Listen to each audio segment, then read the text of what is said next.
UP panchayat election 2021। इस बार बदल जाएगा ग्राम पंचायत चुनाव का आरक्षण। यहाँ जाने किस ग्राम सभा की सीट किसके लिए होगी आरक्षित। एक बार फिर से स्वागत है आपका हमारे यूट्यूब चैनल पर। एक बड़ी खबर निकल कर आ चुकी है। यूपी पंचायत चुनाव से जुड़ी हर अपडेट पाने के लिए हमारे चैनल को सब्सक्राइब कर लें, बेल आइकन जरूर प्रेस कर दें ताकि आने वाली वीडियो की नोटिफिकेशन आपको मिल जाए। वीडियो को शुरू करने से कमेंट्स में आप बताइए कि आप किस जिले किस गांव से इस वीडियो को देख रहे हैं ताकि हम आपको रोजाना अपडेट करते रहें। यूपी में पंचायत चुनाव की तैयारियां अब धीरे धीरे जोर पकड़ते नजर आ रही हैं। इधर प्रशासनिक स्तर के साथ ही चुनाव लड़ने के दावेदार भी मैदान में कूद पड़े हैं। वोटर लिस्ट पुनरीक्षण की घोषणा होने के बाद अब गांव में इस बात पर चर्चा हो रही है कि कौन सा गांव आरक्षित होगा और कौन सा नहीं। सबसे पहले गुणा भाग इस बात के लिए दगाया जा रहा है कि इस बार जो सीट जिस वर्ग के लिए आरक्षित है या अनारक्षित, अब इस बार चुनाव के लिए वह सीट किस वर्ग के लिए तय होगी। अभी दावेदार पूरा माहौल इसलिए भी नहीं बना पा रहे हैं कि क्योंकि उन्हें यह भी नहीं मालूम है कि इस वक्त जो सीट जिस वर्ग के लिए आरक्षित है या अनारक्षित, आगामी चुनाव में ये सीट किस वर्ग के लिए तय होगी। वर्ष 2015 के पंचायत चुनाव में सीटों का आरक्षण नए सिरे से हुआ था।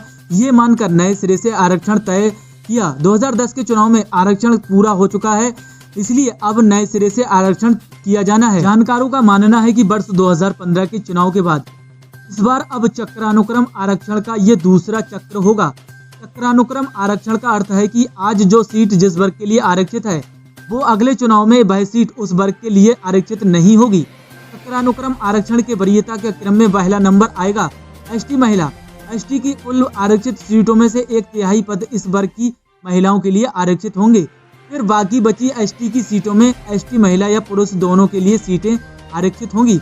इसी तरह एससी के 21% आरक्षण में 1/3 सीटें एससी और महिला के लिए आरक्षित होंगी और फिर एससी महिला या पुरुष दोनों के लिए होगा। इसके बाद ओबीसी के 27% आरक्षण में 1/3 ओबीसी महिला के लिए तय होंगी। फिर ओबीसी के लिए आरक्षित बाकी सीटें ओबीसी महिला या पुरुष दोनों के लिए अनारक्षित होगा। अनारक्षित भी पहली 1/3 सीट महिला के लिए होगा। आरक्षण तय करने का आधार ग्राम पंचायत सदस्य के लिए गाँव की आबादी होती है। ग्राम प्रधान का आरक्षण तय करने के लिए पूरे ब्लॉक की आबादी का आधार बनती है। ब्लॉक में आरक्षण तय करने के लिए आधार जिले की आबादी और जिला पंचायत में आरक्षण का आधार प्रदेश की आबादी की बनती है। बता दें कि किसी एक विकास खंड में 100 ग्राम पंचायतें हैं। वहां 2015 के चुनाव में शुरू 27 ग्राम पद भी पिछड़ा वर्ग के लिए आरक्षित किए गए थे। अब इस बार पंचायत चुनाव में इन 27 आने वाली ग्राम पंचायतों की आबादी की अवरोही क्रम में घटती हुई आबादी प्रधान पद पर आरक्षित होगी।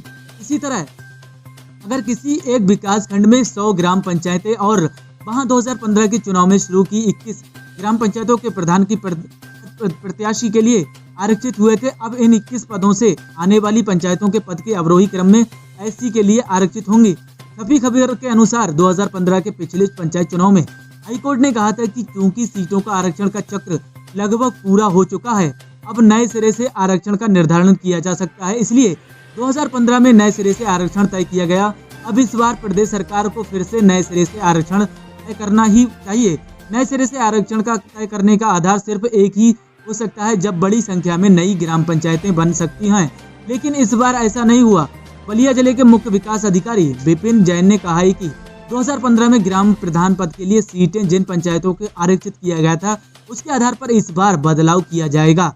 कई गांवों में 1995 के बाद से अब तक ग्राम प्रधान सीट पिछड़ा वर्ग और एससी सीट एसटी के लिए आरक्षित एक बार भी नहीं किया गया। इसकी जानकारी मुझे नहीं है। अगर ऐसा होगा तो जांच करवाकर इस बार आरक्षित सीट पर चुनाव कराया जाएगा। दोस्तों वीडियो को लाइक कर देना, शेयर कर देना। चैनल पर आप नए हैं तो चैनल को सब्सक्राइब कर देना। आपने अपना कीमती समय दिया इसके लिए धन्यवाद। Thanks for watching. Have a nice day.